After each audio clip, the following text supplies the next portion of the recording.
윤석열 대통령이 추경호 원내대표 등 여당 원내 지도부와 만찬합니다. 국정감사 전 원내 격려 차원 연례 행사 성격이라는데 또 최근에 불편한 어떤 당정 기류의 연장선상으로 보는 또 시각이 있어요. 강성기 의원님. 이것도 되게 부당한 시각입니까? 어떻습니까?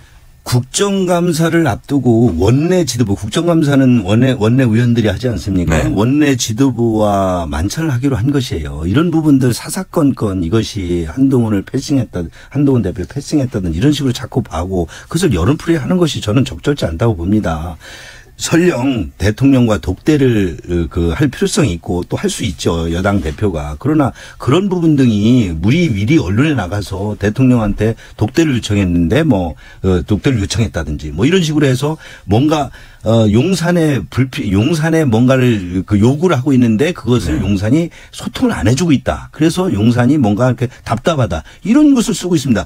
지금 당 대표는 당원에 의해서 빼빼했다 하더라도 당내 원내 지도부나 원내 의원들 당원들과 소통을 통해서 당이 대안도 마련하고 뭔가를 풀어내야 되지 않습니까? 그런 부분에 있어서 당의 지도부가 그런 역할을 해야 되는데 그것이 용산에서 뭔가 해결을 해줘야 된다든지 용산에서 뭔가 풀어줘야 된다든지 그래서 독대를 했는데 독대를 안 해준다든지 이렇게 자꾸 프레임을 쓰면 그게 당정의 원활한 소통 방법인지 저는 그에 대해서 의문을 가지고 있어요. 근데 강 의원님 말씀 들어보니까 이제 당과 정 사이에 이제 당 쪽에 약간 좀 어떤 행보나 이런 거에 좀 약간 문제가 있지 않느냐는 취지로 읽히는데 이제 국민들 눈에 볼 때는 그 정부 여당을 볼 때는 이제 대통령실과 여당이 같이 이렇게 좀 같이 가야지 이렇게 좀 중요한 현안을 해결할 수 있지 않나 이게 한 통으로 보거든요.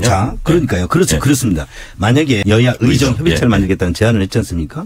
그러면 그런 부분에 대해서 저희 원내와 원내 의원들과 지금 의료개혁 여러 가지 어려움을 겪고 있습니다. 정부가 의료개혁은 역대 많은 정부에서 시도를 했는데 실패를 했습니다. 그리고 이 정부도 국민들이 많은 지지를 하는 의료개혁을 하려고 했습니다. 개혁에는 피로감이 따라옵니다. 그래서 국민들에게서 많은 저희가 선거에서도 패배를 했고 여러 가지 국민들 여론도 안 좋은 것도 알고 있습니다. 그러나 그렇다고 개혁을 포기해야 됩니까? 지금 포기하면 의료개혁은 이제 영원히 못하는 거 아니겠습니까? 의료개혁을 통해서 뭔가 우리가 의료개혁이 더 플러스 확장하자는 것인데 계속 내부적으로 이것이 의사수가 많아질 때 여러 가지 의료인들의 여러 가지 지위나 이런 것이 왜소될까 봐 이런 것들이 있다는 건데 그렇다면 이런 부분들에서 그런 정부가 추진하는 의료개혁 이것에 지금 많은 분이 어려움을 겪고 있습니다. 그러면 여야 의정 협의체를 하기 전에 저희 의원들하고도 난상토론을 하든지 우리가 이거를 어떻게 우리 당에서 한번 중재안을 낼 수 있는지 여야 의정 협의체를 할 때 우리가 어느 정도의 중재안을 가지고 정부가 좀 협상을 하든지 이런 데 대한 먼저 대화가 필요한 거죠.